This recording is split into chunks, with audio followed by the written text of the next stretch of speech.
Ration கடையில மண்ணெண்ணெய் ஊத்துறாங்களாமா, போய் வாங்கிட்டு வந்துருப்பா. ரேஷன் கடையில மண்ணெண்ணெய் ஊத்தாம பெட்ரோல் ஊத்துவாங்க. என்னெல்லாம் போக முடியாது, அவங்க போய் சொல்லுமா.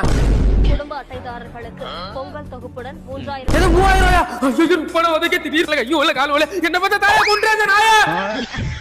கதைய பாத்தியா, ஒரு பொம்பளை வந்து அரை மணி நேரமா கால் கருக்கு நிக்கிறேன் தள்ளுறான். அந்த ஆம்பளை கம்னாடி பாடையில ஏமா சாமி தெய்வமே முன்னாடி வா. ஏன் கத்துற? அப்படி விட அவ்வளவு அவசரமா காசை வாங்கிட்டு போய் எந்த குயில கொட்ட போறான்னு தெரியல. நீங்க தானே இங்க காசு தருவீங்க. ரேஷன் கடையில பச்சரிசி பருப்பு போடுறாங்க, வாங்கி கொண்டு குடும்பத்தோட கொஞ்சம் குடிச்சிட்டு சாங்கடா.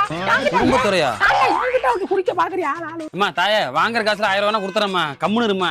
என்னது அப்படி பேச வச்சா? இவங்களுக்கு இதே ஒரு பொழப்பு. இங்க வந்த கால் கடுக்க நிக்க விட்டுக்கிட்டு கொன்ற. நீ எப்பறம் காசு வாங்கிட்டு வர?